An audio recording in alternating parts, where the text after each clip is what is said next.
अब हम लाइव हैं पूजा जी। सबसे पहले जी। आपका प्रेरणा दर्पण साहित्यिक और सांस्कृतिक मंच के कार्यक्रम जो कि हर सप्ताह शनिवार को 7 बजे आता है। वैसे सारे कार्यक्रम हमारे 7 बजे शाम को ही आते हैं।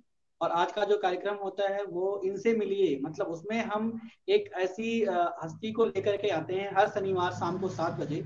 चाहे वो किसी भी फील्ड में अच्छा काम कर रहा होता है, जरूरी नहीं है वो साहित्य से हो।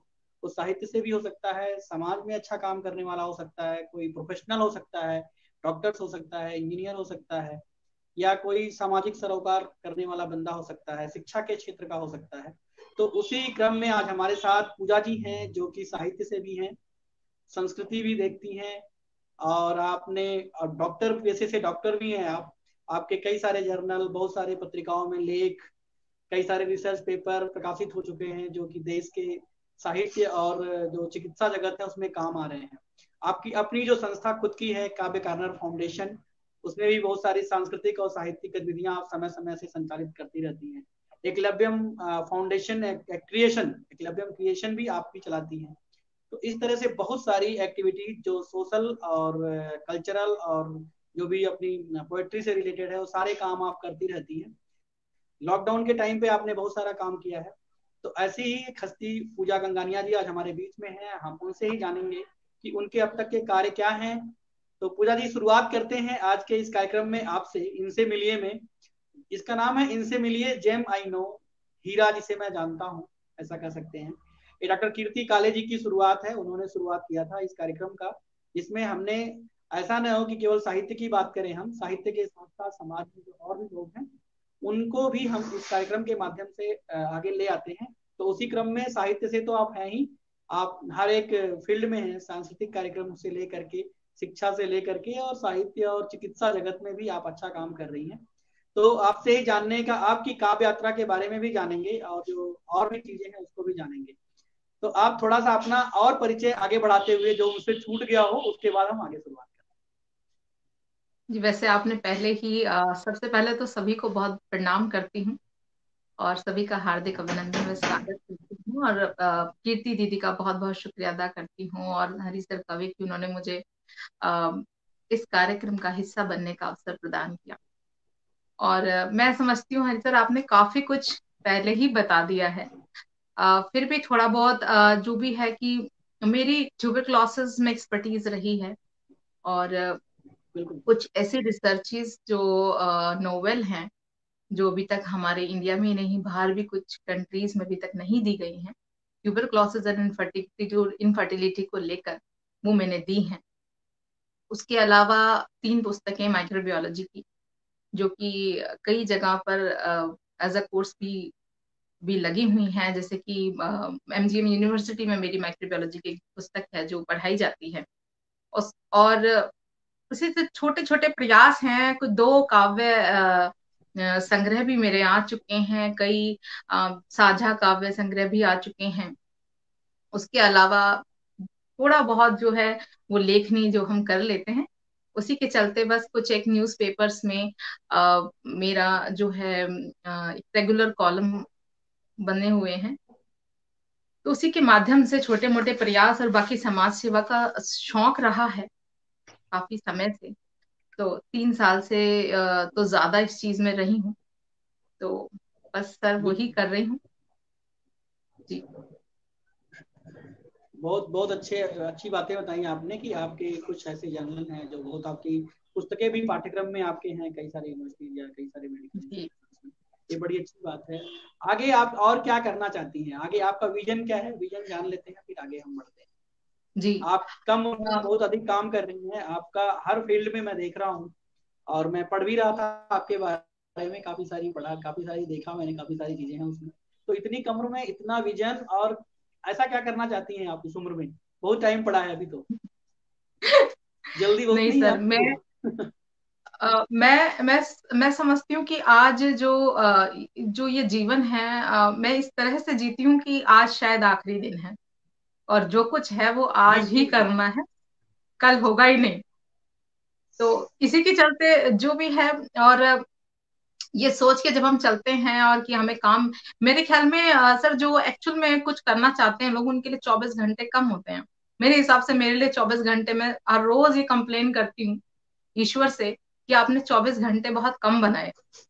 और यही कारण है कि जैसे यूजुअली मैं आपको बताऊं कि मेरा डेली का रहता है कि मैं 3 से 4 बजे सोती हूँ।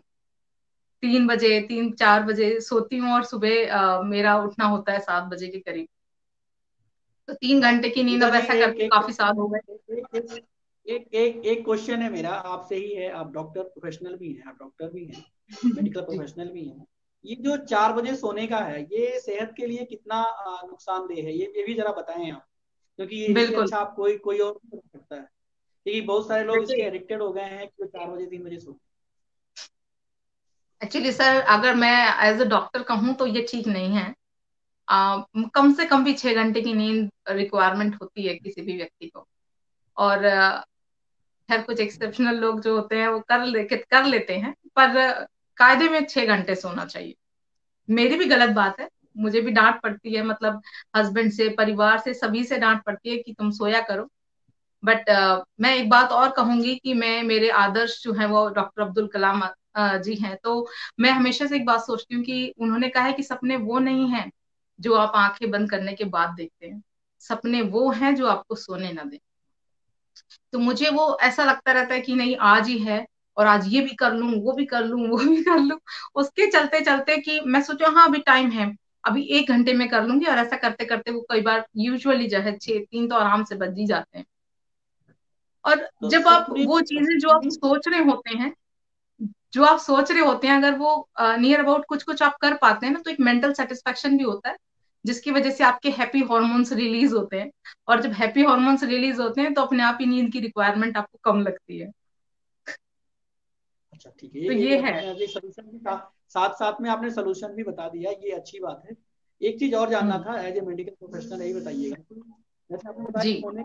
सोने के लिए तो क्या कहते हैं अपना, जैसे सोने का जो दिन में लोग सोते हैं, तो हम्म। दिन में सोने में और रात को सोने में उसमें क्या फर्क है?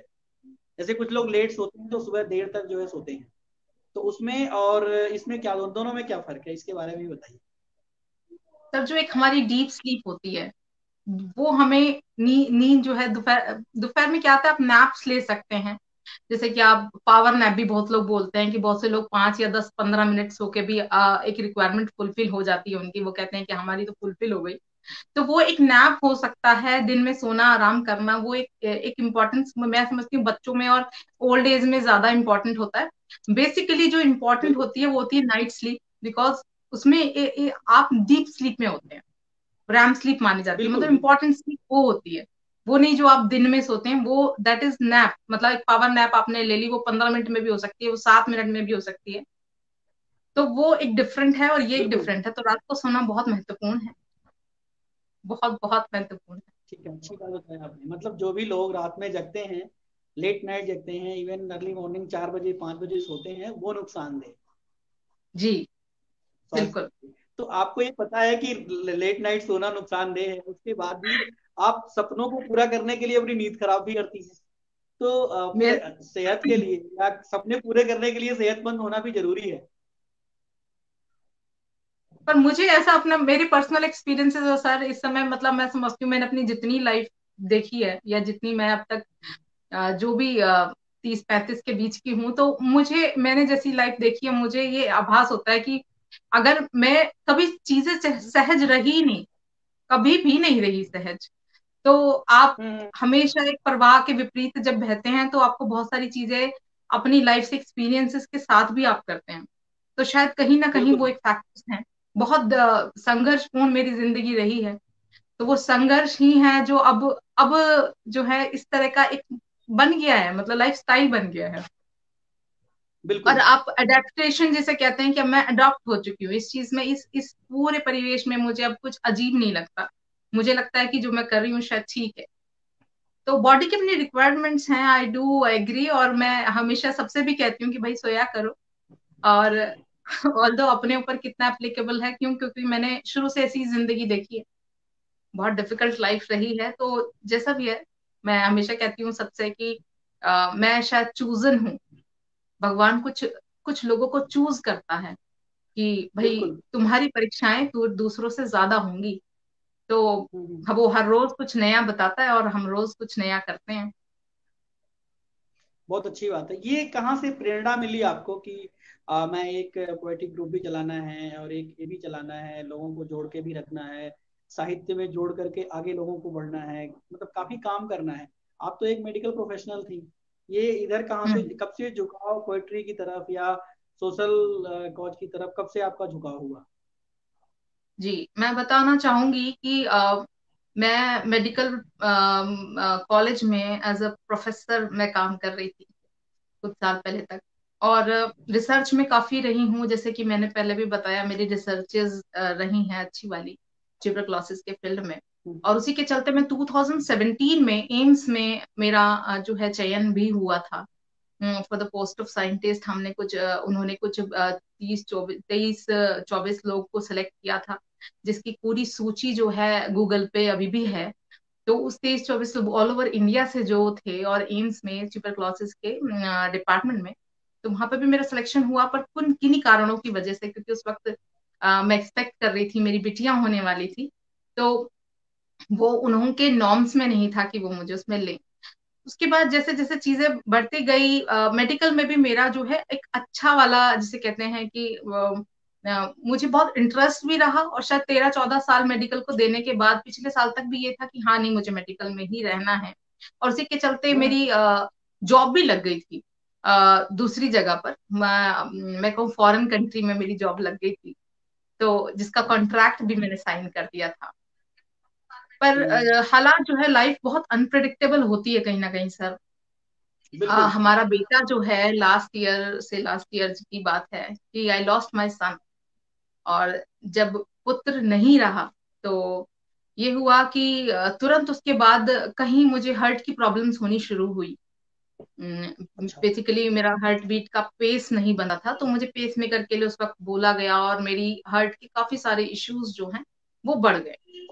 तो हार्ट के इश्यूज बढ़ने के बाद उन्होंने मेरे हस्बैंड ने मुझसे एक ही बात कही कि पूजा तुम वो करो जिसमें तुम्हें इंटरेस्ट, जिसमें तुम्हें आनंद आए। तो मैंने कहा कि मुझे आनंद तो शुरू से ही, मैं 10वीं कक्षा से लिखती थी, क्योंकि घर में लिखने का माहौल रहा। तो मैंने कहा आनंद तो मुझे सिर्फ कला संस्कृति में आता है, कला संस्कृति साहित्य में आता है। तो उन्होंने मुझे कहा तो वो करो। मैं नहीं चाहता तुम किसी तरह का स्ट्रेस लो, बाहर जाओ, फिर बच्चों को पढ़ाना, मैं प्रोफेसर रही हूँ तो उस वक्त भी मैं पढ़ाती होती थी। तो वो एक ट्रांजिशन रहा कि नहीं मुझे एक मंच बनाना है, और इस तरीके से इस फील्ड में भी मैं कुछ कर पाऊंगी। मैंने मैंने कभी भी कुछ करने से पहले सर ज्यादा सोचा नहीं, कि मैं नेगेटिविटी नहीं सोचती। अगर जहां आप ये कहते हैं कि नहीं मैं कर पाऊंगी या नहीं, तो आप ये समझ लीजिए कि उस वक्त आप कितनी नेगेटिविटी को इनवाइट कर लेते हैं, कर पाऊंगी या नहीं, मतलब डिलेमा। और जहां डिलेमा आ बिल्कुल। गया, जहां कंफ्यूजन आ गया, ये समझ लीजिए कि उसके ना होने के चांसेस वहीं बढ़ गए। आपने वो इनवाइट कर बिल्कुल। ली। तो वो मैं कभी नहीं करती, मतलब अगर मैं कुछ काम कर रही हूँ तो पूरी शिद्दत से मैं अपना 110% उस काम में दूंगी। और जो भी होगा वो चीजें अपने आप जो है मेटेरियलाइज होती हैं। जब आप कहते हैं ना कि अगर आप पूरी शिद्दत से कोई काम करते हैं, तो ऊपर वाला या सारा जितना लॉ ऑफ अट्रैक्शन वो सब जुट जाता है आपके साथ कि उसको कैसे मुमकिन किया जाए। तो ये इसका बिल्कुल। एग्जाम्पल मैं अपने अपनी लाइफ में हर मोमेंट पे देखती हूँ कि वो सब चीजें मेरे साथ हुई हैं। ऐसा नहीं है कि मतलब ये कही सुनी बात, लेकिन ये चीजें मैंने देखी हैं, क्योंकि मैं नेगेटिविटी के लिए इतना सब स्पेस नहीं रखती। बस अपना एफर्ट कर दीजिए पूरा 110%, उसके बाद छोड़ दीजिए। तो जब हस्बैंड ने कहा कि तुम अब वो करो जो तुम्हारा मन है, जो तुम्हारा दिल है, जिसमें तुम्हारा मन है, जिसमें तुम्हारा दिल है। ऐसे तो मेडिकल में भी है, और आप यकीन नहीं मानेंगे अभी भी मैं 5 मेडिकल जर्नल्स में, नेशनल एंड इंटरनेशनल जर्नल्स में as editorial board and reviewer हूँ। कुछ जर्नल्स में मैं रिव्यू करती हूँ पेपर्स, तब वो आपके जर्नल्स में पब्लिश होते हैं। तो वो चीज तो बिल्कुल। मेरी चल ही रही है। और उसके साथ साथ ये वाला काम जो है साहित्य का, तो मैंने शुरू किया। और क्योंकि संस्था 3 साल पुरानी है, तो 3 साल से, हाँ 2 साल से, पिछले 2-3 साल से हम सिर्फ और सिर्फ समाज सेवा कर रहे थे। और इस समाज सेवा के साथ पिछले साल से मैंने साहित्यिक भी शुरू किया। तो साहित्यिक शुरू किया, 2 पुस्तकें मेरी पहले से आई हुई थी, क्योंकि मेरे पिता खुद एक राइटर हैं। उनकी 25 किताबें अब तक पब्लिश हो चुकी हैं। तो वो एक माहौल, जो एक साहित्यिक चीजें हैं, वो शायद शुरू से रहा है। तो इंटरेस्ट तो वहीं से था। बाकी अब जब से साहित्य में इधर की तरफ रुझान हुआ कि नहीं यही करना है, तो लेकिन अब हमें लोगों ने प्रेम भी बहुत दिया। और जब आपको बहुत स्नेह, बहुत आशीर्वाद लोगों का मिलता है, तो अपने आप एक ऊर्जा मिलती है कुछ और बेहतर और बेहतर और बेहतर करने की। यही सिर्फ बिल्कुल। एक मात्र कारण मैं कहूंगी। बस नेक दिल से आप जो कर रहे हैं, साफ नीयत से ईश्वर को लेकर अपने साथ करते जाएं, तो सब चीजें अपने आप मिलती हैं। बिल्कुल सही कहा आपने। जी। तो आपने बताया नहीं आपका जो मतलब आपसे आप ये जानना चाहते हैं कि आप 10वीं जी। कक्षा से भी जो है साहित्य की तरफ या पोएट्री की तरफ आपका रुझान हो गया था, और आपके घर में पहले से, चूंकि पिताजी आपके जो है राइटर हैं, तो वो माहौल हम्म। पहले से आपको था, तो आपको जी। लिखने में दिक्कत नहीं आई, क्योंकि घर में जब माहौल होता है तो लोग सपोर्ट ही करते हैं, कोई मना नहीं करता है। लेकिन आज के टाइम में बहुत सारे ऐसे नवांकुर हैं, बहुत सारी जी। ऐसी लड़कियां हैं, महिलाएं हैं या लोग हैं जो लिखना तो चाहते हैं, लेकिन इसे कोई काम नहीं माना जाता है, उनके घर में ही माहौल न होने की वजह से, मतलब कोई समाज के लिए कोई योगदान नहीं माना जाता है, इसे कोई काम नहीं माना जाता है, इसमें कोई करियर नहीं माना जाता है। तो उनके लिए आप क्या संदेश देना चाहेंगी, जिनके घर में या जिनके यहाँ इस तरह का माहौल नहीं है, नवांकुरों के लिए, देखिए। कि जैसे नवांकुर करना तो चाहते हैं, जैसे जी। उनको कहीं जाने की इजाजत नहीं है। मैं बताती हूँ सर, क्योंकि इस चीज में भी इतना सहज नहीं था मेरे लिए भी। मैं बिल्कुल बताना बिल्कुल, चाहूंगी, वही आपको मैं मेरे रखना चाह पापा, रहा था। हाँ मेरे पापा क्योंकि खुद राइटर थे, वो लेख आलेख ज्यादा करते, ठीक है। हम्म। तो उनको शुरू से ये, जब मैंने लिखना शुरू किया तो उन्होंने, मैं 10वीं कक्षा से लिख रही थी, तो उन्होंने मुझे बहुत ज्यादा इनकरेज नहीं किया, कभी अच्छा। इनकरेज नहीं किया। वो कहते थे कि पहले दाल रोटी का इंतजाम करो, क्योंकि साहित्य से पेट अगर नहीं भरता। अगर वो इनकरेज इनकरेज नहीं करते, इनकरेज कर रहे होते, तो शायद आप डॉक्टर, जो मेडिकल प्रोफेशनल था वो नहीं हो हाँ पाता, तो कुछ और बिल्कुल होता फिर। बिल्कुल। और इसके लिए मैं अच्छा भी समझती हूँ कि ठीक है, उन्होंने कहा, और हर वो मेरी कविताएं पूरी सुनते थे अच्छे से। लेकिन उन्होंने कभी मुझे ये नहीं कहा कि हाँ, मैं जब कहती थी पापा छपने दे दूं, ये दे दूं, नहीं। बुक पब्लिशिंग की उन्होंने मुझे कभी इजाजत नहीं दी कि नहीं, पहले कर लो, पहले अपनी एजुकेशन खत्म करिए, उसके बाद आपको जो करना है वो करिएगा। अभी 3 साल से मैंने रेगुलर एक एक करके अपनी बुक्स निकाली, क्योंकि वो सारी कविताओं का जो, और वो उस तरह से लेखालेख में रहे, तो मुझे दिक्कत ये आई कि जैसे अब मैं 1 साल से पूरी तरह साहित्यिक में आई, तो हमारे घर में लेखालेख का एक एनवायरमेंट रहा, तो मुझे वो छंदों का ज्ञान, वो साहित्यिक चीजें नहीं पता थी। फिर मैंने अध्ययन करना शुरू किया, बहुत लोगों को सुना, अध्ययन किया, पुस्तकें पढ़ी, बहुत लोगों से बातें की। तो उसके बाद खैर आज आज ऐसा है कि मैं समझती हूँ बहुत अच्छा तो नहीं, क्योंकि साहित्य एक ऐसी फील्ड है जहां आप पूरी भी जिंदगी अगर काम करते रहेंगे, तो आप कभी ये नहीं कह सकते कि मैं इस चीज में निपुण हो गया हूँ या मैं कर पा रहा हूँ। ये कि हर रोज सीखना है, हर व्यक्ति यहाँ विद्यार्थी है, बिल्कुल। और आप जब तक जीवित हैं, साहित्य के साथ जुड़े हुए हैं, तब तक आप रोज सीखते हैं, रोज सीखते हैं। आज सारी विधाओं में मैं ऑलमोस्ट दोहे हो गए, मुक्तक, गजल, नज्म, गीत, सभी चीजें मैं लिख पाती हूँ या मैं लिख पा रही हूँ। तो वो चीजें, मैं नवांकुरों को सिर्फ इतना कहना चाहती हूँ कि बिल्कुल आप साहित्य में जुड़ना चाहते हैं, आप काम करें, क्योंकि साहित्य अपने आप में एक समाज सेवा है। ये मैं बहुत पर्सनली मानती हूँ, बिल्कुल क्योंकि लिटरेचर बिल्कुल, मैं भी मानता हूँ। सोसाइटी का गठन करता है। आप कहीं ना कहीं बिल्कुल एक इंसाइट देता है कि अच्छा लिटरेचर जब आप पढ़ते हैं, अच्छी चीजें जब आप पढ़ते हैं, तो एक एक आपको ज्ञान होता है कि आप किस दिशा में, एक दिशा प्रदान करने वाली चीज जो है, वो साहित्य देता है। वो लेखक लोग देते हैं कि हाँ, आपको इस तरह से जाना है या यहाँ पर ये करना है, तो बहुत जरूरी है। और जो नवांकुर हैं, जो ऑलरेडी पढ़ाई भी कर रहे हैं और ये भी कर रहे हैं, तो साइड बाय साइड रखने में कोई बुराई नहीं है, लेकिन पूरी तरह साहित्य में ही पहले अपने आप को आजमाना। मैं थोड़ा सा कहूंगी कि आप पहले अपना घर चलाने का, घर का जो भी है, ऑल्दो आप समझते हैं कि मंचों की प्रथा में है, वो अच्छा, उसमें ऐसा नहीं है कि साहित्य रोटी नहीं देता, जो पहले वाली चीजें थी कि साहित्य से पेट नहीं भरते। पर फिर भी मैं कहूंगी कि रिस्पेक्टेबल जॉब हासिल करना, पढ़ाई करना बहुत बहुत महत्वपूर्ण है, कि पहले आप अपनी पढ़ाई कर लें, माता पिता के जो भी आपके प्रति, जो भी उनकी इच्छाएं हैं, वो परिपूर्ण हो, उसके बाद जो है आप साहित्य को पूरी तरह से आप जितना साइड में रखें, क्योंकि साहित्य कहीं ना कहीं आनंद भी देता है, और एक मेंटल सेटिस्फैक्शन भी, दिमागी तौर से आपको बहुत ऐसा महसूस कराता है कि हाँ, आप कुछ कर रहे हैं जो आप करना चाहते हैं। कि साहित्य बिल्कुल। प्रेमी ज्यादातर ऐसे ही होते हैं, कि क्रिएटिव वो होते ही हैं, क्रिएटिव माइंड को सेटिस्फेक्शन बहुत जरूरी है, और वो साहित्य से ही आएगा। तो धीरे धीरे जो है वो आप अपना जो लक्ष्य है उसको भी पूरा करें, और साथ साथ जो है आप अगर ये करना चाहते हैं तो उसमें कोई बुराई नहीं है, और ये एक अच्छा साधन भी है, समाज को दिशा देने की बात हम करते हैं। बिल्कुल, इस बात से मैं पूरी तरह से एग्री करता हूँ कि आपने बताया कि साहित्य भी एक समाज सेवा है। साहित्य बिल्कुल जी समाज सेवा है। साहित्य से बहुत सारे लोगों का भला होता है। और इस साहित्य की चीजों को, कविताओं कविताओं को, और जो गजलें होती हैं या दोहे होते हैं या कविताएं होती हैं या जो नज़में होती हैं, ये हमारे संसद में भी पढ़ी जाती हैं। और कम्युनिकेशन का बेस्ट वे मानता हूँ कि कोई भी चीज अगर आपको किसी को समझानी है, अपनी बात दूर तक ले जानी है, तो this is the best way. कि आप किसी को अगर समझाना चाहते हैं तो इसके माध्यम से, ऐसे ही जो लोग मानते हैं कि मंच की बात कहूँ मैं, मंचों से इतनी अच्छी कविताएं इसलिए की जाती हैं, वो उसका आयोजन इसलिए किया जाता है, उसका मकसद ही होता है कि सद्भाव का एक माहौल देना होता है, लोगों को कनेक्ट करना होता है।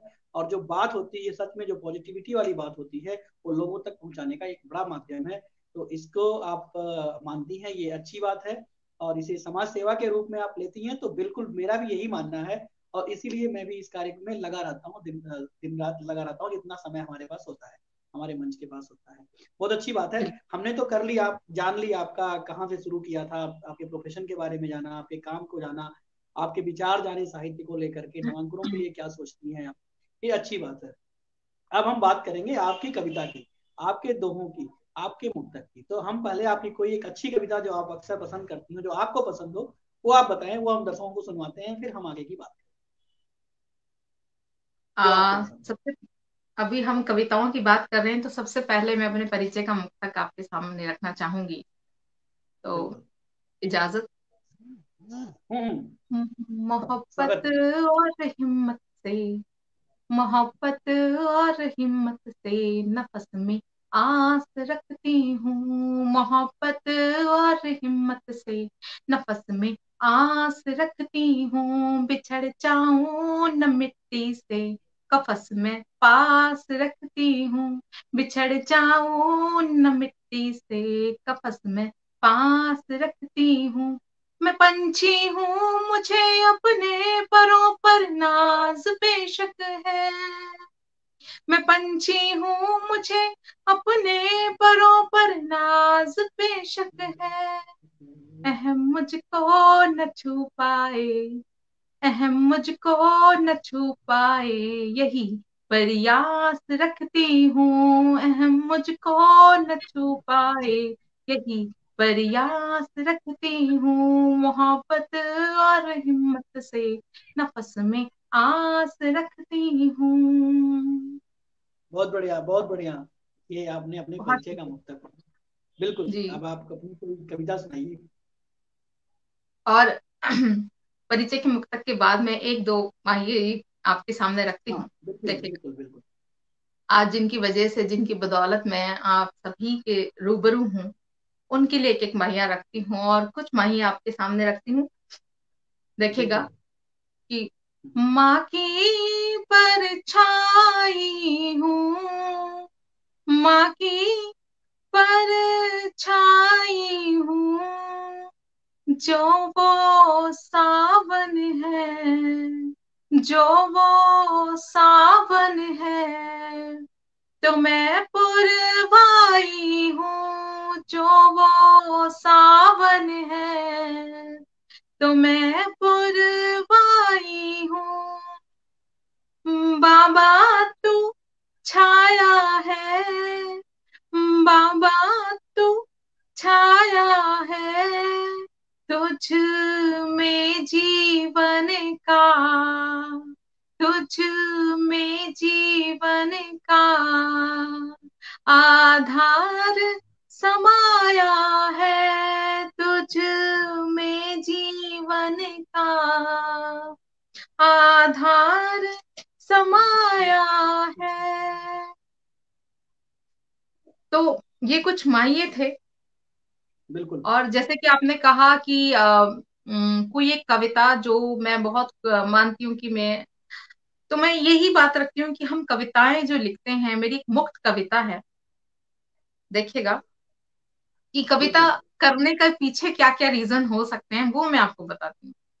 कि कविता कोई कह देना, एक मुक्त कविता है, सुनिएगा, कि कविता कोई कह देना, कविता कोई कह देना मात्र साधन नहीं, कविता कोई कह देना मात्र साधन नहीं, कुछ भी बस कह जाने, कविता कोई कह देना मात्र साधन नहीं, कुछ भी बस कह जाने का, दिल में उबल रहा है जो एक लावा उसे उगल देना, दिल में उबल रहा है जो एक लावा उसे उगल देने का, कुछ जो खाली सा लगने लगे, कुछ जो खाली सा लगने लगे पैमाना अशकों का, कुछ जो खाली सा लगने लगे पैमाना अशकों का, कलम की सुर्ख स्याही से, कलम की सुर्ख स्याही से उसे फिर एक बार लबालब भर देने का, उसे फिर एक बार फिर लबालब भर देने का, कविता कोई कह देना मात्र साधन नहीं, कुछ भी बस कह जाने का, खामोश रहो कुछ ना कहो, खामोश रहो कुछ ना कहो,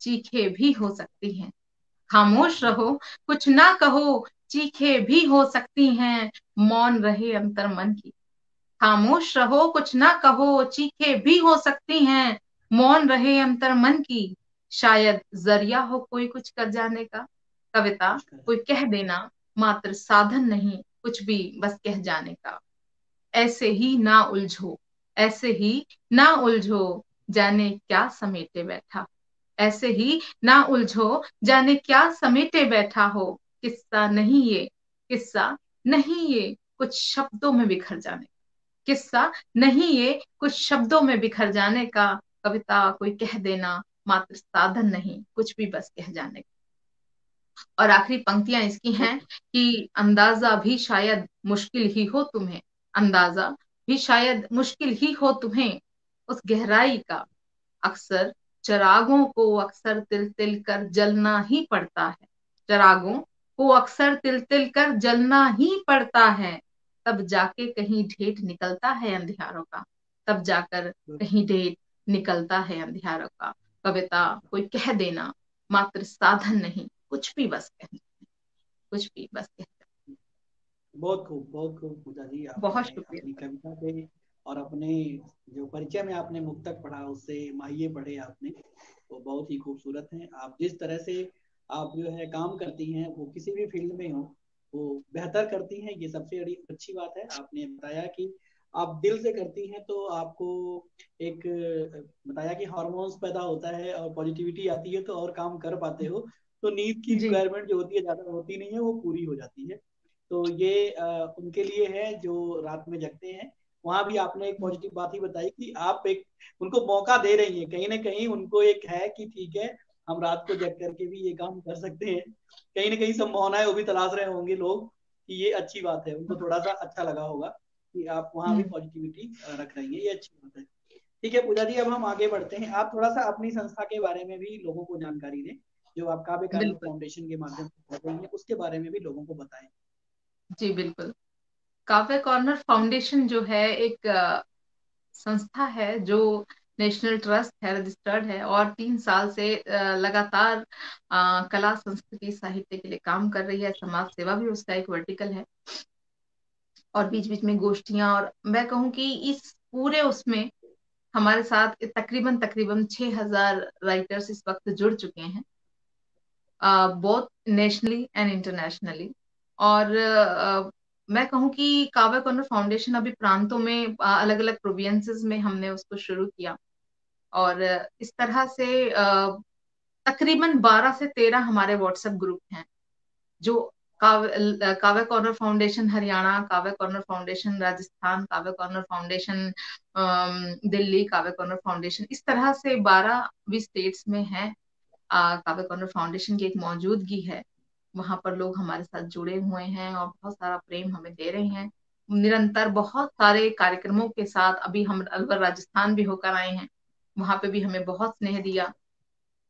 तो बहुत सारे कार्यक्रम, बहुत सारे आयोजनों के साथ साथ काव्य कॉर्नर फाउंडेशन का एक ये मोटो भी रहता है कि हम लोग एक अच्छाई वाली, मैं कहूँ कि सिर्फ सिर्फ साहित्यिक रचनाएं, प्रकाशन और ये सब के साथ साथ हम अच्छाई भी स्प्रेड करें, कि कहीं ना कहीं अगर आप खुद नेक दिल हैं तो आप चाहेंगे कि आपके साथ जितने लोग जुड़े वो नेक वाले जुड़े, जो सही सत्य का साथ देते हुए आगे बढ़ना चाहते हों, और जिन्हें सिर्फ एक सत्य का मार्ग जो है वो दिखता हो।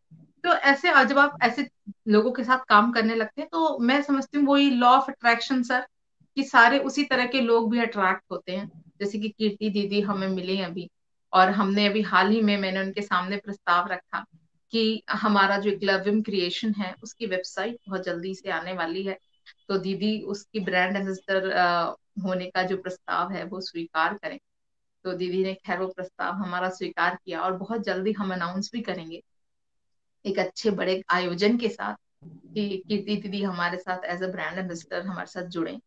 और मैं बहुत आभार व्यक्त करती हूँ इस कार्यक्रम के माध्यम से भी कि दीदी जो कर रही हैं वैसे बहुत खूबसूरत काम कर रही हैं, और दीदी अपने बिल्कुल। आप में एक कितना प्रेरणा स्रोत आपको है वो आप मेरे लिए।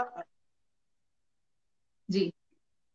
संस्था चलाने में आपको किन किन तरह की दिक्कतें आती हैं, किस संस्था किस तरह की चलाने में दिक्कतें आती हैं? लोग तो जुड़े हुए हैं, आपने बताया फ्रेम दे रहे हैं, तो वो भी आप बताइए बहुत कि सारी। अगर ये कोई संस्था चला रहा है तो उसके सामने आपको दिक्कतें भी आती हैं, वो भी बहुत जाननी चाहिए। सर मेरे को लगता है वह भी सबसे ज्यादा आवश्यक जो, है, वह भी जानना जरूरी है लोगों को। बिल्कुल, संस्था चलाने में देखिए एक तो ये है कि सबसे हाँ, मैं सिर्फ नेगेटिव बात बोलने से पहले मैं एक पॉजिटिव बात बोलूंगी कि संस्था चलाने में सबसे अच्छी खूबसूरत बिल्कुल। बात ये होती, सबसे अच्छी खूबसूरत बात ये होती है अगर आपको कुछ लोग जो है आपको ऐसे मिले जो आपके साथ पूर्णतः साथ हो, मतलब आप जो भी काम कर रहे हैं, जो भी अपना एक प्रस्ताव उनके सामने रख रहे हैं, वो उस चीज को पॉजिटिवली लें और समझें, और उस बात पे चर्चा हो, और उसके बाद वो बहुत पॉजिटिवली उसको मतलब आपके जैसे लाइक माइंडेड लोग जो होते हैं, जो आप जैसा कह रहे हैं। अब मैं फिर भी एक बात कहती हूँ, कुछ लोग ऐसे होते हैं जिनकी विचारधारा अलग हो सकती है, पर जो इम्पोर्टेंट है वो ये है कि अगर किसी की विचारधारा आपसे अलग भी है तो आप उसको कैसे कन्विंस करेंगे, वो इम्पोर्टेंट है। तो हमारे साथ ये, मेरे साथ एक प्लस पॉइंट मैं कहूंगी कि हमेशा रहा है कि मैं लोगों को कन्विंस कर लेती हूँ। ये एक ईश्वर की ऊपर से देन है कि मैं कन्विंस कर पाती हूँ। तो वो एक अच्छी चीज है। तो संस्था में क्या है, हमारे साथ तीन चार जो हमारे ट्रस्टीज हैं, जो हमारे साथ संस्था के साथ, जैसे मेरे हस्बैंड हैं और हमारे कुछ फ्रेंड्स हैं, चार लोगों ने मिलके, अमित जी, शिल्पी जी, अमित चौहान, शिल्पी चौहान, प्रदीप सिंह, मेरे हस्बैंड, हम चार लोगों ने इसकी शुरुआत की। और ये चारों ही एक ऐसे हैं कि आज हम जो मैं कहती हूँ, जो मैं करती हूँ, ये जो भी मुझसे कहते हैं डॉक्टर साहब बताइए क्या करना है, डॉक्टर साहब बताइए क्या करना है, तो डॉक्टर साहब की बात जो है वो बहुत सुप्रीम मानी जाती है, और हम लोग बिल्कुल मुट्ठी की तरह हैं।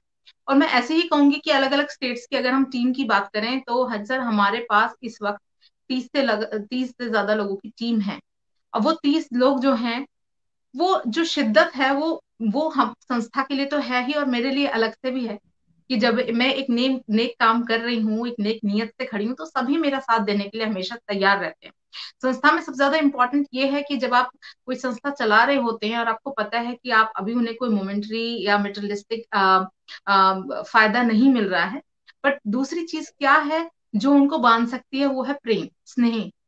तो वो एक चीज हम लोगों में, मेरी पूरी टीम में बहुत ज्यादा है कि आप प्रेम से आप किसी से कुछ भी करवा सकते हैं, वो पैसे से भी बहुत बहुत ऊपर है।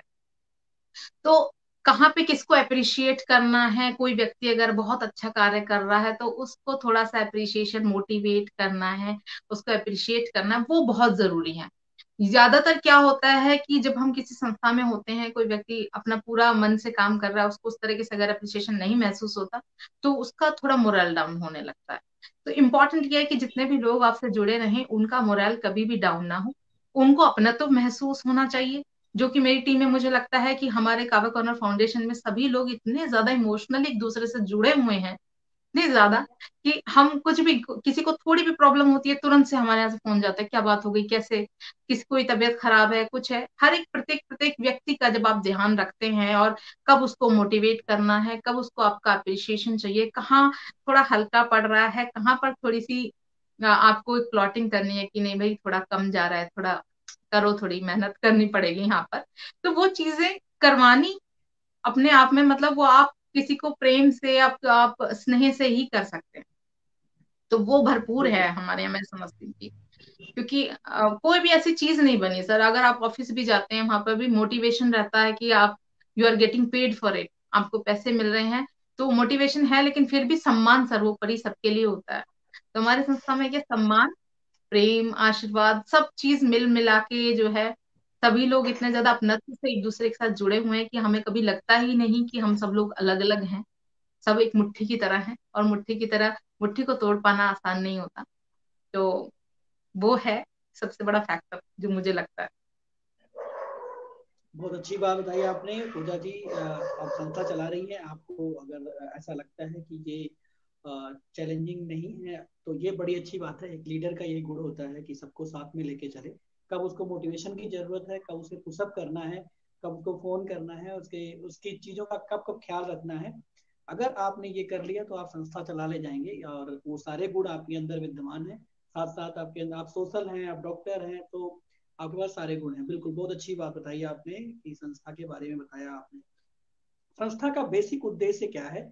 संस्था के द्वारा आप किस तरह की गतिविधि को आने वाले टाइम पे, क्या फ्यूचर प्लान क्या है संस्था को लेकर के, वो भी बताएं। बहुत सारे दर्शक देखना चाह रहे होंगे, जानना चाह रहे होंगे, आपको आज सुनना चाह रहे होंगे आपके जानकार, कि आपका बेसिक जो उद्देश्य है, क्या करना चाहते हैं, आपका बेसिक उद्देश्य क्या है, क्या प्लान है आने वाले टाइम पे, नामांकनों को लेकर के क्या प्लान है, साहित्य को लेकर के प्लान क्या है, या कल्चर को लेकर के क्या करना चाहते हैं आप।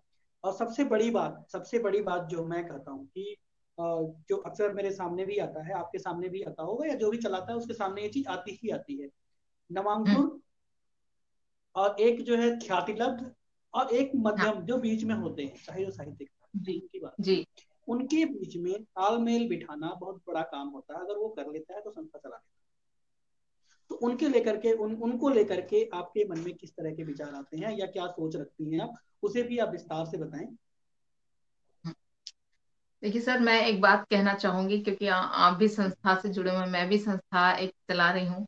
तो क्या होता है कि मैं ये समझती हूँ कि जो ख्याति प्राप्त लोग हैं, जिनको ऑलरेडी इतना कुछ मिल चुका है जिंदगी में, उनको भरपूर स्नेह लोगों का मिला है, प्रेम, कहीं से उन्होंने भी शुरुआत की। उन्होंने कहीं कहीं से, उनको भी पहली पहली एक किसी ने उनको, जब वो कभी भी नवोदित भी रहे होंगे, तो जो वो पहली वो सीढ़ियां चढ़ते चढ़ते आज वो तजुर्बों के बेसिस पे आज वो यहाँ तक आए हैं। तो उनको बिल्कुल भी नेग्लेक्ट नहीं किया जा सकता, उनको साथ लेके ही चलना बहुत जरूरी है।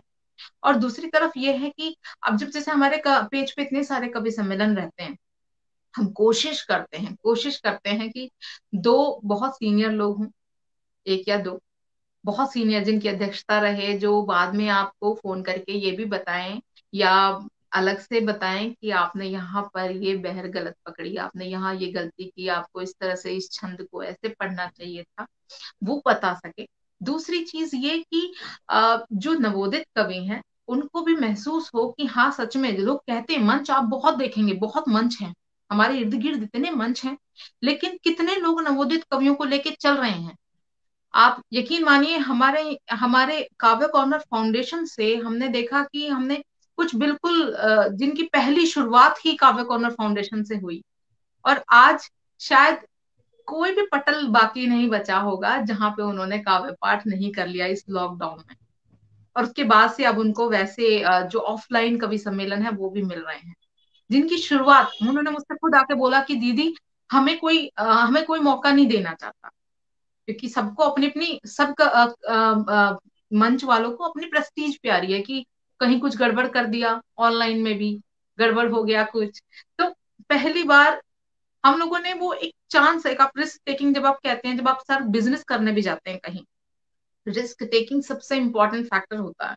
क्योंकि अगर आपके अंदर कैपेबिलिटी है कि आप रिस्क ले सके, जब आप रिस्क ले पाते हैं तभी आप कुछ बेनिफिट्स उसके ले सकते हैं। तो बहुत सारे, मैं एक दो नहीं, बहुत सारे नाम, मैं यहाँ मंच पर नाम नहीं लूंगी, और काफी सारे कवि, नवोदित कवि या कवित्रियां ऐसी रही जिनको पहली बार जब वो लाइव आए तो वो सिर्फ काव्य कॉर्नर फाउंडेशन पे आए, या हमारी गोष्ठियों में यहाँ पर आके उन्होंने परफॉर्म किया, और आज के समय में वो एक अच्छा नाम लेके चल रहे हैं। तो दिली खुशी होती है, चाहे वो हमसे बाद में जुड़े रहें या ना जुड़े रहें, दिली खुशी होती है कि कहीं कहीं कुछ हम छोटा मोटा जो प्रयास कर रहे हैं, शायद वो कहीं सार्थक हो पा रहा है। ये एक इम्पोर्टेंट बात है। बाकी मध्य मध्य वाले जो एक्सपीरियंस वाले हैं, नवोदित हैं, तो एक रेशियो हमें बनाना पड़ेगा। जिस तरह महिलाओं का, मैंने एक बात देखी है कि बहुत सारे जैसे अभी हम राजस्थान गए या कहीं भी गए, मैं देखती हूँ कि कवि सम्मेलनों में महिलाओं की मात्रा थोड़ी कम दिखती है, कवित्रियां थोड़ी कम होती हैं, कवि बहुत ज्यादा रहते हैं। और मैंने कहा कि भाई ऐसा क्यों, इतने रेशो में इतना डिफरेंस। तो मैंने कहा कि हमारे यहाँ ऐसा नहीं, अगर ऐसे कवित्रियां, क्योंकि अभी मैं आपको बताऊं कि हम कवि राजस्थान गए, तो वहां पर क्या था कि कवियों कवि थे 10। हाँ, 7-8 कवि थे, और उसमें एक भी कवित्री का नाम नहीं था, पहले पहले जो लिस्ट मेरे पास आई।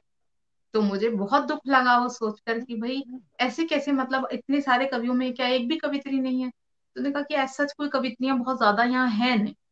तो मैंने उनको फिर बोला, मैंने कहा कि नहीं, देखिए हमारे मंच की एक बात है कि यहाँ पे कवित्रियां भी होंगी, और कुछ 2-3 आप नए भी रखिए, कुछ पुराने कुछ नए, सब चीज मिला जुला कर ही एक सामंजस्य बैठता है कि आप सब चीजों को लेकर, साथ लेकर चल रहे हैं।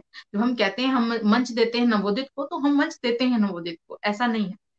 वो दिखना भी चाहिए, क्योंकि आ, आ, सर मैं एक बात बहुत बिलीव करती हूँ, हम जो यूजुअली हम आसपास देखते हैं, तो क्या होता है कि लोगों के कथन में और करने में बहुत फर्क मिलता है। आप कहते तो हैं बहुत कुछ चीजें और करते कुछ और हैं। तो मैं एक बात हमेशा अपनी टीम को भी कहती हूँ कि action speak louder than words. आप किसी को ये बताने मत जाइए कि हम ये करेंगे, हम वो करेंगे, हमने ये कर दिया वो कर दिया, प्लानिंग सब फेल हो जाती है। आप एक्शंस में दिखाइए, अगर किसी को जवाब भी देना है तो एक्शन से दीजिए। जब आप कोई काम कर लेते हैं तो लोग अपने आप उसको अप्रिशिएट करते हैं, आपके साथ अपने आप खड़े हो जाते हैं, आपको एक्स्ट्रा एफर्ट डालने की जरूरत नहीं पड़ती, because actions always speak louder than words. ये इंपॉर्टेंट। तो वो चीजें हैं। बाकी जैसा कि आपने कहा कि आगामी क्या हमारे वो हैं, काव्य कॉर्नर फाउंडेशन के हमारा ऑफिस भी है इधर ही, नोएडा में ही। जो इसका मेन ऑफिस है वो नोएडा में है। तो वहां पर सर पूरा हमने एक स्टूडियो सेटअप किया है। तो वहां पर क्या है कि कुछ कुछ जैसे हम कहते हैं कि हम सिर्फ आयोजन कर रहे हैं, आयोजन कर रहे हैं, नहीं, सिर्फ आयोजन तक सीमित नहीं है। बहुत सारे लोग ऐसे हैं जो कला के साथ जुड़ना चाहते हैं, कला सीखना चाहते हैं, जैसे नृत्य कला है, गायन है, उसके अलावा फिर हमारा मतलब तमाम इंस्ट्रूमेंट्स वादन सीखना चाहते हैं किसी तरह के, या फिर कविताओं में भी उनको कविता कर लेते हैं, मुक्त कविताएं करते हैं, लेकिन अभी ज्ञान नहीं है कि गजल क्या होती है, नज्म क्या होती है, फिर उसके बाद आपकी डिफरेंट जो विधाएं हैं, काव्य की जितनी विधाएं हैं, उनको उस बारे में नहीं पता अभी। उनको बस ये है कि हाँ मैंने कविता लिखी, अच्छी सुनने में अच्छी लग रही, कविता हो गई, मैं कवि हो गया। नहीं नहीं, आपको बहुत सारी पूरे डीप में अगर जाना है, पूरी तरह से कविताओं को समर्पित आप करना चाहते हैं अपने आप को, लेख हो चाहे आलेख हो, चाहे कविता हो, चाहे वो माह्य हो, चाहे वो नज्म हो, चाहे वो कुछ भी विधा हो, उसका ज्ञान होना, उसके व्याकरण के बारे में पता होना बहुत बहुत आवश्यक है। उसके लिए हम लोगों ने वर्कशॉप्स ऑर्गेनाइज करने का हमारा पूरा प्लान है कि हम workshops, time to time workshop, जैसे कि हमारे साथ मेंटोर्स जुड़े हुए हैं, जो अपना, जैसे आपने अभी कहा, जो वरिष्ठ लोग हैं, वो हमारे साथ शुरू से, जैसे पहले भी हमने 15 गोष्ठियां की सर, पिछले साल भी जब तक लॉकडाउन नहीं था हमने 15 गोष्ठियां की। उनमें खास बात क्या रहती थी कि हमेशा हमारे पास 2 या 3 वरिष्ठ लोग होते थे, जिन्हें हम एज अ स्पेशल गेस्ट, विशेष अतिथि के तौर पर बुलाया करते थे। तो वो एज अ विशेष अतिथि वहां बैठते थे, सारे नवोदित कवि जितने होते थे, 20-20 नवोदित कवि हमारे यहाँ आए हैं, कवि कवित्रियां। जब वो पढ़ते थे तो अंत में होती थी चाय पे चर्चा, जब सबने पढ़ लिया। और हम क्या करते थे सर, एक चिट बनाते थे और वो चिट सबको देते थे कि आप किसी एक व्यक्ति का, एक कवि का नाम उसमें लिख दीजिए, जिसका आपको सबसे अच्छा लगा, एक कंटेंट वाइज, एक परफॉर्मेंस वाइज, कि जिसने अच्छा पढ़ा, और एक जिसने लेखन जिसका श्रेष्ठ आपको लगा। तो वो हमें बताते थे कि भाई ये चिट हमारे पास लास्ट में आ गई, नाम किसी का नहीं लिखा होता था चिट में, लास्ट में हम देखते थे जिसके सबसे ज्यादा वोट्स, जिसका सबसे ज्यादा रहता था वो। और जो हमारे विशेष अतिथि उस दिन के जो रहते थे, वो हमें बताते थे कि इनका मुझे बहुत अच्छा लगा। और फिर जब चाय पे चर्चा होती थी, जब लास्ट में चाय वाय चल रही होती थी, तब वो बताया करते थे कि हाँ भाई ये चीज तुमने यहाँ गलत की, तुम यहाँ सुधार सकते थे, तुम्हें यहाँ पे सुधार करना है। तो उस एक माहौल जो है ना, जिसे कहते हैं हम एक्चुअल में, जिसे कहते हैं साहित्यिक माहौल, यहाँ किसी की टांग खिंचाई नहीं होती कि तुमने ऐसा क्यों किया, या तुम्हें ऐसा, मतलब कोई किसी से ईर्ष्या नहीं। जहां ऐसा हमें दिखता है तो हम खुद ही हम उस चीज को मना करते हैं कि नहीं, ये चीज नहीं यहाँ पे चले। काव्य कॉर्नर फाउंडेशन में ये सब चीजें बिल्कुल भी बर्दाश्त नहीं की जाएंगी। यहाँ पे बिल्कुल नए, बिल्कुल जिन्होंने भी शुरुआत भी नहीं की, ऐसे लोग भी आ रहे हैं, और ऐसे लोग भी आ रहे हैं जो बहुत ज्यादा वरिष्ठ हैं, जिन्होंने आज कोई चीज उनको ऐसी नहीं है जिन्हें नहीं मिली। ऐसे ऐसे लोग सर जिन्होंने 2-2 दर्जन किताबें गजलों पे लिखी हैं, जो कहीं हैं गजलें, ऐसे लोग भी थे। चेतन दा हमारे इतनी बार आए हैं, डॉक्टर चेतन आनंद जी, मोमल जी हमारे पास आई हैं, हमारे यहाँ बहुत सारे लोगों को हमने इनवाइट किया उस दौरान। तो ये एक तरीका है कि आप सिर्फ कला संस्कृति साहित्य के लिए कार्यक्रम ही नहीं कर रहे, आप उसको बढ़ावा दे रहे हैं उसकी बेहतरी के लिए, कि किस तरह से उसका एक स्तर जो है वो बढ़ाया जाए, उसको एक लेवल पे, मतलब अगर हम कहें कि हम अपने अपने लेवल की कविता करते रहे अपने अपने घरों में बैठकर और कुछ सीखे नहीं, कि अगर हम कहीं गलत कर रहे हैं, कहाँ गलत कर रहे हैं, किस तरह से उसे ठीक करना है, मैं उसमें अपने आप को भी मानती हूँ कि मैं भी ऐसा थोड़ी नहीं है कि मुझे सब कुछ आ गया या मुझे नहीं आता। बहुत सारे जब वो आते हैं तो मैं उनसे भी पूछती हूँ, आप मुझे बताइए मेरी गलतियां कहाँ हैं, क्योंकि सीखने की कोई बिल्कुल। उम्र नहीं होती, आप जब तक जीवित है तब तक सीखते हैं। तो ये चीज इस हम्म। तरीके से सर हम कर रहे हैं। बाकी एक लवम क्रिएशन एक वेबसाइट के साथ आ रहा है सभी के समक्ष, और वो वेबसाइट के अंदर ना सिर्फ सारे के सारे टूल्स होंगे, राइटिंग टूल्स प्रोवाइड किए जाएंगे, बल्कि सब चीज का एक समावेश होगा, कि जहाँ पे एक हर राइटर का पोर्टफोलियो होगा, आर्टिस्ट का पोर्टफोलियो होगा, उसके साथ साथ उसको लिखने के लिए पूरा राइटिंग टूल्स दिया जाएगा। नवोदित कवि जब लिखने चलता है उसको कई बार मीटर नहीं पता होता, कि मान लीजिए सपोज वो लिख रहा है सड़क, और सड़क का मीटर क्या होगा वो वहां अटक गया है, उसके पास कोई है ही नहीं पूछने के लिए, तो वो वेबसाइट में जब लिख रहा होगा तो वहां पे एक शब्द को डालेगा और उसका मीटर अपने आप निकल के सामने आएगा। राइटर्स जब लिखते हैं तो उनको सबसे ज्यादा दिक्कत होती है कि रात में लिखते हैं तो आईज पे इफेक्ट आता है, तो हमने वो स्पेशली ये चीजें ध्यान में रखते हुए उसमें नाइट मोड डाला है, कि जो वेबसाइट होगी वो अपने आप को आपकी आंखों के अनुकूल जो है वो चेंज कर ले।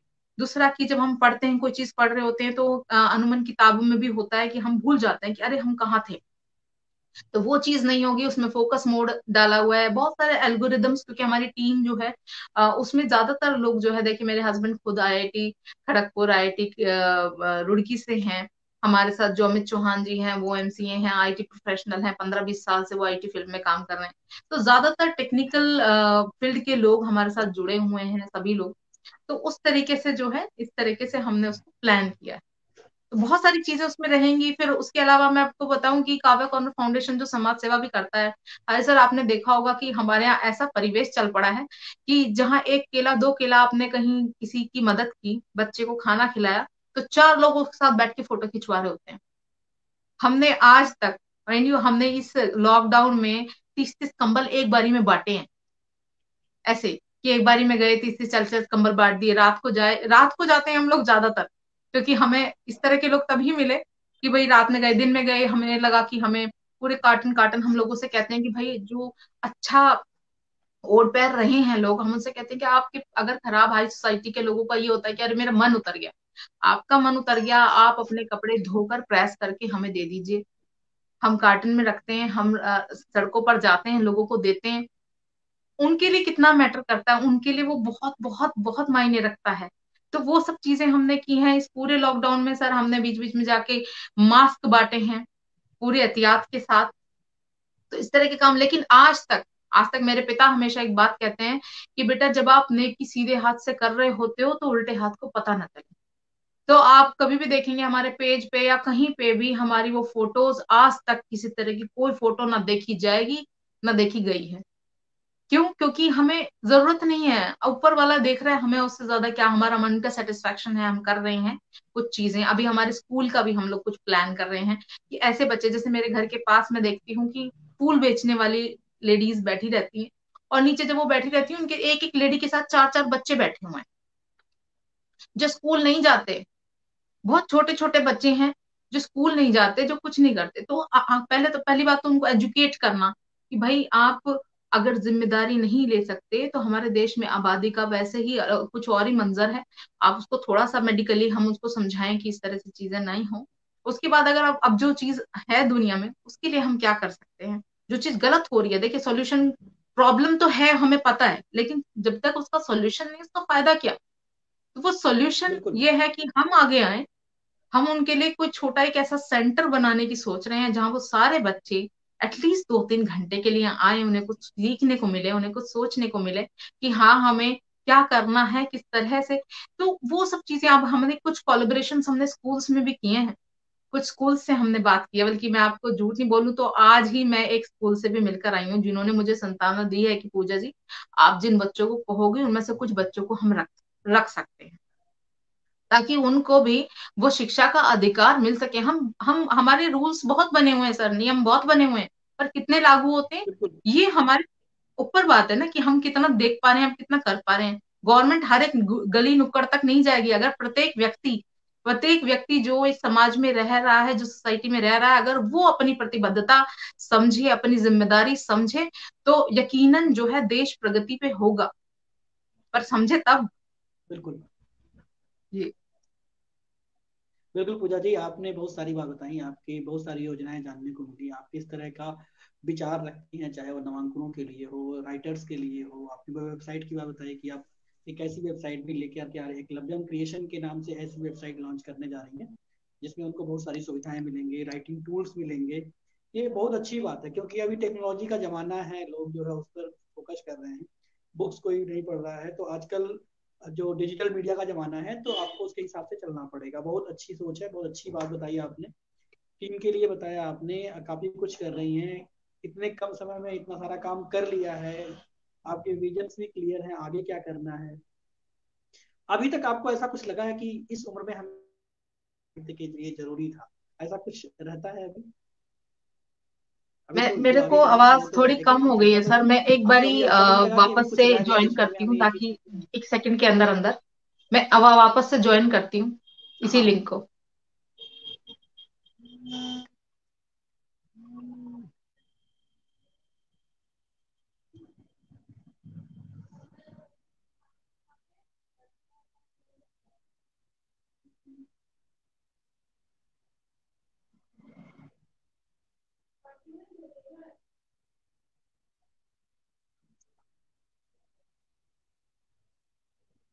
हाँ जी सर।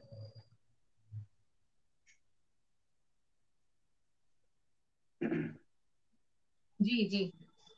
अभी आवाज अभी आवाज आ रही? अच्छा, मैं ये पूछ रहा था कि नेटवर्क के इश्यू, जी। शायद नेटवर्क का इशू था। मैं ये पूछ रहा था कि आपको अभी कुछ ऐसा लगता है कि अभी कुछ रह गया ऐसा जो अब तक कर लेना चाहिए था? सर सबसे अच्छी बात पता है मेरे बारे में क्या है? मैं एक बात ये रोज बोलती हूँ अपनी टीम को भी और खुद को भी, कि मैं रिग्रेट नहीं करती। मतलब जैसे नहीं कि मुझे पछतावा किसी चीज का, क्योंकि मैं आज जो कर रही हूँ, जो मैं बेस्ट अपना कर सकती हूँ वो कर देती हूँ। फिर भी अब मेरे को यही लगता है कि सर समय कम है, करना बहुत कुछ है, जिंदगी बहुत थोड़ी सी है, तो बहुत सारी चीजें हैं। और लेकिन आज मैं समझती हूँ कि इससे ज्यादा बेस्ट, इससे ज्यादा आज जो मैं दे रही हूँ उससे ज्यादा शायद नहीं दे पाऊंगी किसी भी कीमत पे, क्योंकि ना मैंने अपने आप को समय कहीं से भी, मतलब एक कहते हैं ना कि आप चुटकी भर समय भी कहीं आपका वेस्ट हो। मैं जब खाना भी बना रही होती हूँ घर में, तब भी मेरे हेडफोन्स ऑन रहते हैं, तब भी मैं कुछ ना कुछ काम कर रही होती हूँ।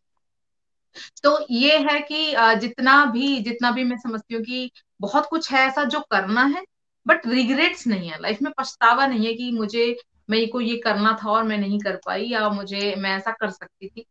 तो वो वाली चीज नहीं है, क्योंकि आज अपना बेस्ट देने के बाद फिर आप ये इस चीज से एक ना बड़ी सुकून रहता है कि मेरे को अब ऐसा कुछ नहीं सोचना।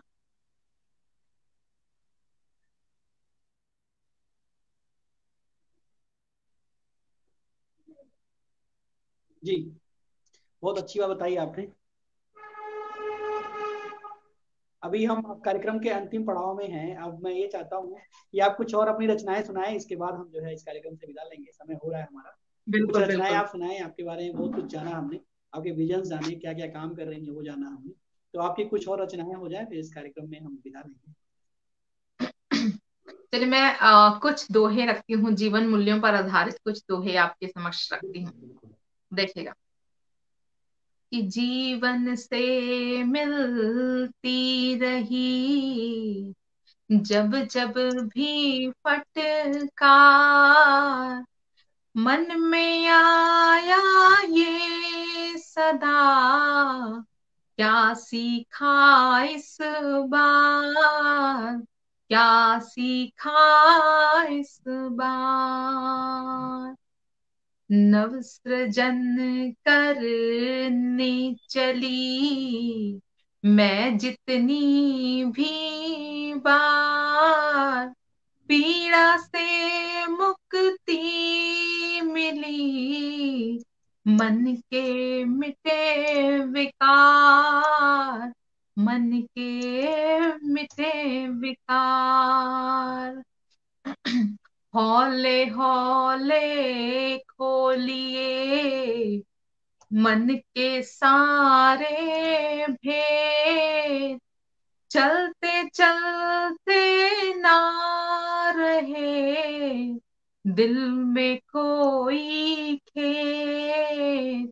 दिल में कोई खेद, और जीवन ऐसा हो सदा याद करे संसार, वाणी मीठी ही रहे दिल में हो बस प्यार, दिल में हो बस प्यार। बहुत बढ़िया, तो बहुत बढ़िया, बहुत अच्छे, बहुत अच्छे। बहुत शुक्रिया। पूजा जी। और कुछ एक मुक्तक के साथ जुड़ने का प्रयास करती हूँ, देखिएगा बिल्कुल। कि आ, सबसे पहले जैसे मैं एक एक एक एक मतलब और एक शेर रखती हूँ कि सब तजुर्बों की वो, सब तजुर्बों की वो किताब रखती है, सब तजुर्बों की वो किताब रखती है, जिंदगी हर दुख का, जिंदगी हर दुख का हिसाब रखती है, और चिलचिलाती या नर्म धूप हो वाइज, चिलचिलाती या नर्म धूप हो वाइज, मुश्किलों का वाजिब जवाब रखती है, मुश्किलों का वाजिब जवाब रखती है। और बहुत बढ़िया, एक बहुत बढ़िया। मुक्तक, बहुत शुक्रिया, एक मुक्तक अभी मैंने आज सुबह कीर्ति दीदी को भी समर्पित किया, और अभी भी उन्हीं के लिए कहूंगी कि जो लोग खुद पे विश्वास करते हैं ईश्वर उनके साथ हमेशा रहते हैं। तो उसी को समर्पित एक एक मुक्तक मैं आपके सामने रखती हूँ कि जिंदगी की यही एक तस्वीर है, जिंदगी की यही एक तस्वीर है, सिर्फ कर्मों से उजली ये तकदीर है, सिर्फ कर्मों से उजली ये तकदीर है, जिसने खुद पर ही रब सा भरोसा किया, जिसने खुद पर ही रब सा भरोसा किया, उसने पाया है सब कुछ ये तकदीर है, उसने पाया है सब कुछ ये तकदीर है, जिंदगी की यही एक तस्वीर है। तो ये मुक्तक दीदी के लिए भी आप समर्पित करती हूँ इस मंच के माध्यम से, क्योंकि उन्होंने मेहनत की है, बिल्कुल। अपने कर्मों पर विश्वास किया है, तो आज वो इस एक मकाम पे जो है उनको मिला है। और समय मेरे ख्याल में काफी समय हो गया नहीं नहीं, सुनाइए, आप सुनाइए, बिल्कुल स्वागत है। है ना?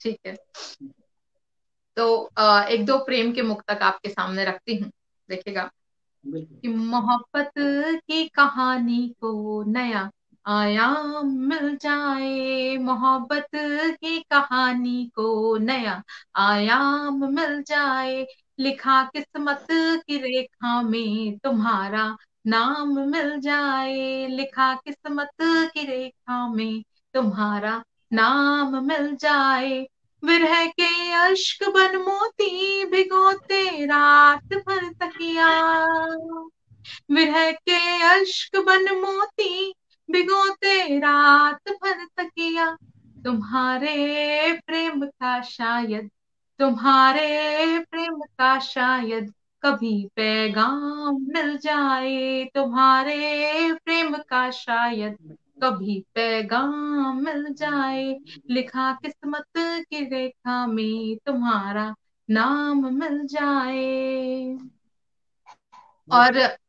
एक मुक्तक और रखती हूँ, चार पंक्तियां निवेदित करती हूँ कि खुदाया कब तलक बिल्कुल। मुझको भला यूं आजमाएगा, खुदाया कब तलक मुझको भला यूं आजमाएगा, इम्तिहान की कोई सीमा भी है सोचूं बताएगा, मेरे साहस ने हालातों से अब तक हार कब मानी, मेरे साहस ने हालातों से अब तक हार कब मानी, रही है आस इस दिल को जो डूबी तू बचाएगा, रही है आस इस दिल को जो डूबी तू बचाएगा, खुदाया कब तलक मुझको भला यूं आजमाएगा।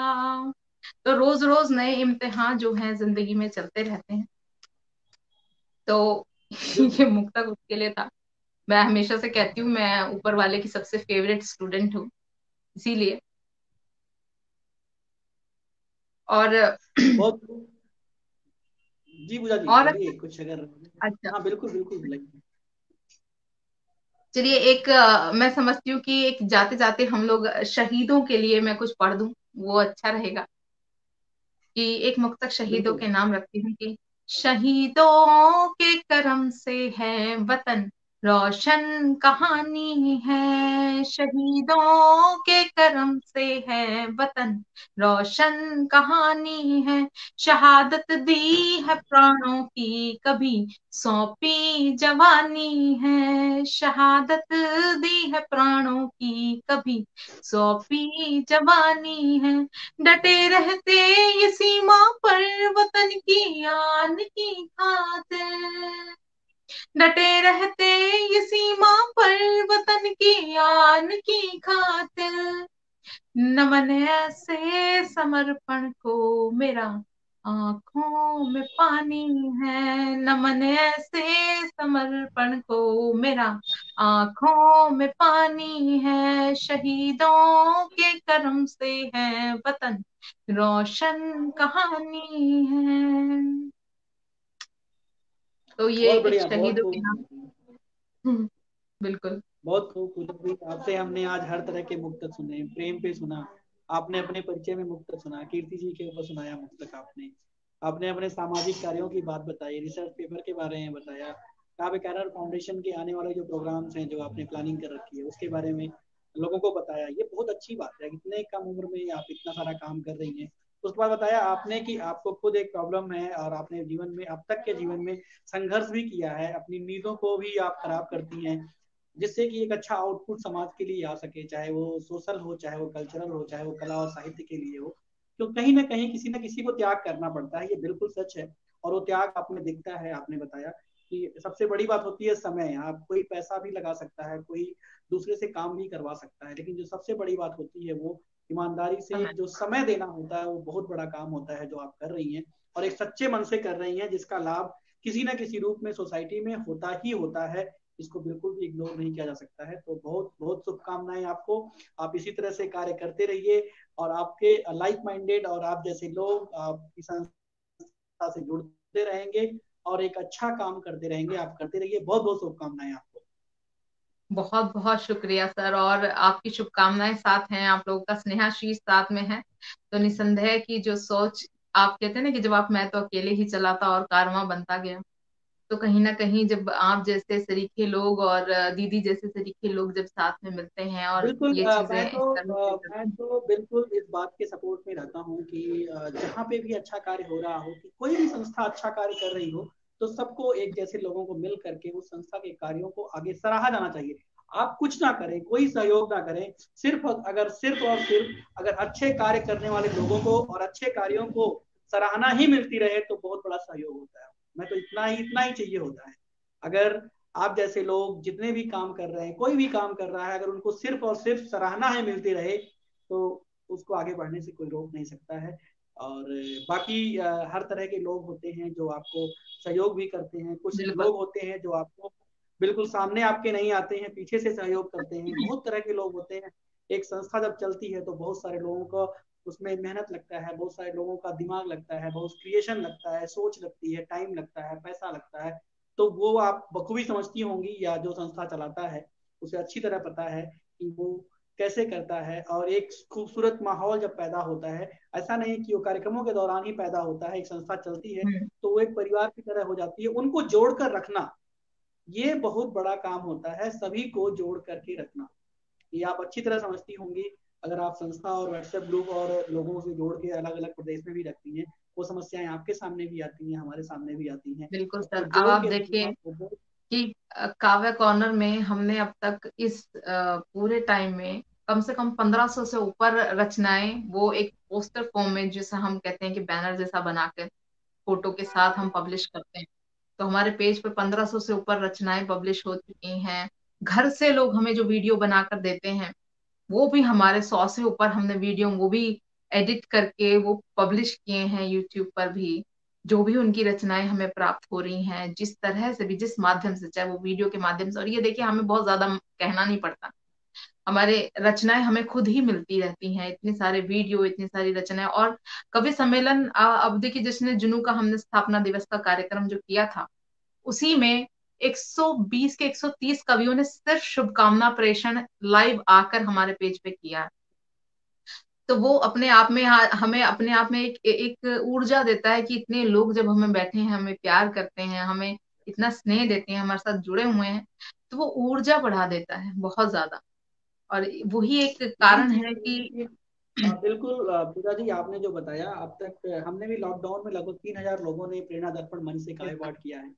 और रही बिल्कुल बात वीडियो की, तो आपने बताया था, थोड़ा सा मैं भी शेयर करूं आपसे। कीर्ति बिल्कुल बिल्कुल जी सर। के संचालन कीर्ति जी के संचालन में बहुत सारे कार्यक्रम होते रहे हैं, और उनके हम्म। संचालन में ही डायरेक्ट लाइव न होकर के, लाइव का तो बहुत बड़ा है, लगभग हाँ। 400 से 500 वीडियो, 500 से ज्यादा वीडियो, मैं कहूँ 500 से ज्यादा वीडियो, हजार कहूँ, अगर उनके ही संचालन में हजारों वीडियो हमारे पास आए, और उसको प्रॉपर एडिटिंग और उसको चलाना, मतलब बहुत बड़ा काम है हम्म। ये। और अकेले ये काम नहीं होता है, टीम से होता है। तो मैं, टीम चाहिए, आज बिल्कुल। आप बोल रही हैं, मैं बिल्कुल, मुझे मौका मिला है तो मैं भी सोचा हूँ कि लोग देख रहे हैं, तो मैं भी थोड़ा नहीं सा नहीं, बताऊं बिल्कुल बिल्कुल, कि उनका जरूरी बहुत बड़ा जरूरी है, सहयोग रहता जरूरी है। जो लोग भेजते हैं उनका भी सहयोग रहता है, जो करते हैं वो तो रहता ही है। लेकिन अगर आपके पास वीडियोज नहीं होंगे, लोग नहीं होंगे, कंटेंट नहीं होगा, तो है। आप हाँ। क्या पब्लिश करेंगे? तो फिर सबसे किसका बड़ा मत। धन्यवाद उनका है कि जो आपसे या किसी भी संस्था से जुड़े हुए हैं, किसी भी तरह से सहयोग। ये भी हम्म। है कि वो साहित्य के लिए अपना एक सेकंड भी अगर वो दे रहे हैं, तो दैट इज हाँ, हेल्प फॉर द सोसाइटी, बिल्कुल या जो भी बिल्कुल है। बिल्कुल सर। एग्री तो वो एक एग्री। सेकंड भी हमारे ये लिए अगर वो बहुत समय जरूरी देते है। हैं, बिल्कुल उनको और आप अप्रिशिएट हरिसर, आप अप्रिशिएट ये करें। भी मानिए, प्रकाश सर, ये भी मानिए कि संस्थाएं बहुत सारी हैं, बहुत सारी हैं, और कितनों को इतना प्रेम मिलता है जितना जैसे अभी कीर्ति दीदी को मिल रहा है या हम लोग को मिल रहा है, सबको नहीं मिलता उतना प्रेम। तो ये कहीं ना कहीं आपका एक साफ दिल से काम करने का एक जज्बा है, जो लोगों को, एक कहते हैं पॉजिटिव वाइब्स ऑलवेज अट्रैक्ट। तो जो एग्जैक्टली। पॉजिटिव वाइब्रेशंस होती हैं हमेशा अट्रैक्ट करती हैं। यही कारण है मुझे लगता है कि आज दीदी के साथ इतने लोग जुड़े हुए हैं, हमारे साथ इतने लोग जुड़े हुए हैं, तो और हम आपस में जुड़े हुए हैं। तो ये एक अपने आप में पॉजिटिव वाइब्स का सारा खेल है कि ईश्वर आपको कहीं ना कहीं मिलाता है ऐसे ही लोगों से जो पॉजिटिविटी फैलाते हैं या अट्रैक्ट करते हैं। तो बहुत बहुत आभार बिल्कुल, व्यक्त करती हूँ कि मुझे बहुत अच्छा लगा, आज इतनी सारी बातें हुई और आपने मुझे वो अवसर नहीं, प्रदान किया। बातें और बातें होना भी जरूरी है एक दूसरों का। मैं तो चाहता हूँ, मेरा सच में बड़ा मन करता है, एक मन में मेरे ड्रीम, शायद वो हो भी जाएगा, कि जितनी भी साहित्यिक संस्थाएं हैं, they should be on common platform. उनको आना चाहिए, एक कॉमन प्लेटफॉर्म पे आना चाहिए और अपनी बात रखनी चाहिए। एक जैसे बिल्कुल। किसान पंचायत अगर हो सकती है, तो काव्य पंचायत भी हो सकती है। एग्जैक्टली। नहीं, सही बात है, बिल्कुल सही बात है। और एक कम्युनिकेशन का एक जब माध्यम बनेगा, तो अगर किसी में कुछ डाउट्स हैं, कुछ चीजें ऐसी हैं, तो उसको भी क्लियर किया जा सकता है। और होना भी नहीं चाहिए, ऐसा कुछ है नहीं। लेकिन बहुत सारी हम्म। अच्छी चीजें, अब हम कम्युनिकेट करेंगे, बहुत सारे लोग, बहुत सारी संस्थाएं एक साथ जब मिलके बैठेंगे, अपनी बात रखेंगे, वो प्रॉब्लम्स क्या हैं और सोल्यूशंस क्या हैं, वो दोनों साथ में निकल करके आएगा। तो एक बिल्कुल इनिशिएटिव ये हो सकता है, अगर लोग चाहें तो प्लान करके बहुत सारी संस्थाओं को एक बार एक सेशन में लाया जा सकता है। इवन वर्चुअल भी लाया जा सकता है। वैसे हम मन पे भी इस चीज को कर सकते हैं, कहीं मिल सकते हैं। बिल्कुल एक देखिए, मैं तो एक मानता हूँ, आपको एक चीज, आपको शुरुआत तो करनी पड़ेगी, चाहे किसी ना किसी को शुरुआत करनी पड़ेगी। बिल्कुल बिल्कुल चाहे बिल्कुल सर। वो पूजा गंगानिया जी शुरुआत करे, चाहे हरिप्रकाश करे, चाहे तीसरा कोई करे, किसी ना किसी को शुरुआत करनी पड़ेगी। तो बस वही बात है कि बिल्ली की गले में घंटी कौन बांधे, वो बांधना ही पड़ेगा, और एक बंदे को आगे आना ही पड़ेगा। उसके बाद चीजें और भी चीजें अच्छी होती चली जाएंगी। अभी तो बहुत सारी खूबसूरती है, हम्म। काव्य में है, संस्थाओं में है, लोगों में है। लेकिन अगर मिल करके लोग इसे आगे बढ़ाएं तो और भी खूबसूरती। और मेरा हमेशा से एक मानना रहता है कि जिस तरह से फिल्म इंडस्ट्री है उसी तरह से एक पोएटिक इंडस्ट्री आप बन सकती है, हाँ, और बहुत स्कोप राइटर्स है का। इसमें। एक परिकल्पना ऐसी हो सकती है अगर इस तरह के लोग, जैसे आपने बताया ना कि मैं पॉजिटिविटी लेके चलती हूँ, मतलब कुछ भी हो, तो वही मेरा भी मानना रहता है कि अगर आप सोच अच्छी रखते हैं ये करना है तो करना है। अगर आप हाँ, बहाने बनाएंगे तो बहाने तो 100 हैं। सो है, सो है। मैं ना एक करने चीज के तो मानता बहुत हूँ कि सारे बहाने हैं। आप करने जाइए, बाधाएं हमेशा आएंगी, बाधाएं दूर होती रहेंगी। अगर आप करने जाते हैं अच्छे मन से तो वो काम बिल्कुल हम्म। होगा। वो एक कहावत थोड़ा भी सा है ना मुझे सर स्टेज इंग्लिश पर। में कि फेलियर्स हैज मेनी रीजंस पर सक्सेस हैज ओनली वन। वो है हार्ड वर्क। मन। That is hard work. कि आप जब सक्सेस का सिर्फ एक ही, क्योंकि यहाँ पे कोई चोर दरवाजा नहीं है, वहां तक पहुंचने का कोई चोर बिल्कुल दरवाजा नहीं है, बिल्कुल आपको भी नहीं। मेहनत करनी पड़ेगी। कठिन आपको अपने आप कठिन को तपाना कठिन पड़ेगा ही। बिल्कुल कठिन परिश्रम का कोई विकल्प नहीं है, उसको एक दिन आगे आना ही है। और बाधाएं हम्म, तो आती रहेंगी, उसको भी छटना होगा। जब लाइक हम्म, माइंडेड और अच्छे लोग मिल करके काम करते हैं तो काम होता है, ऐसी बात नहीं है कि नहीं होता है। न करने के 100 बिल्कुल। बहाने हैं, और हो जाने का सक्सेस का आपने बताया कि एक ही रीजन है। तो बहुत अच्छा एक लगा पूजा जी बात करके आपसे, बहुत सारी हमारी साहित्यिक चर्चाएं हुई। आपके कविताओं को सुना हमने, आपके माहिए सुने, आपके मुक्तक सुने, प्रेम पे मुक्तक सुना। आप ऐसी शख्सियत है जो प्रेम की बात करती हैं, आप लोगों की बात करती हैं, संस्थाओं की बात करती हैं, सामाजिक बात करती हैं, कहीं मेडिकल की बात भी करती हैं। तो आप वो एक ऐसी लेडी जिससे आज भी मैं बात कर रहा था, वो सैनिकों की बात करती हैं जो सीमाओं पर देश की रक्षा कर रहा है, हमारे देश की, उसकी भी चिंता करने वाली महिला है जो हमारे साथ आज इस कार्यक्रम में जुड़ी थी। तो बहुत अच्छा लगा बात करके आपसे पूजा जी। आप ऐसे ही काम करते रहिए, और जब भी कभी मौका लगे तो कभी हम मिलेंगे भी और अच्छी चर्चाएं बिल्कुल। करेंगे करेंगे बहुत साहित्य के लिए, समाज के लिए, संस्कृति के लिए, जो भी अच्छा बन पड़ेगा हम मिल करके हमेशा आपके साथ में हैं। बहुत बहुत शुभकामनाएं आपको। इसी बात से मैं अपनी तरफ से, अपनी संस्था की तरफ से, डॉक्टर कीर्ति काले की तरफ से आपको बहुत बहुत शुभकामनाएं देता हूँ। बहुत बहुत धन्यवाद बहुत आपका। बहुत शुक्रिया, बहुत शुक्रिया सर, बहुत शुक्रिया।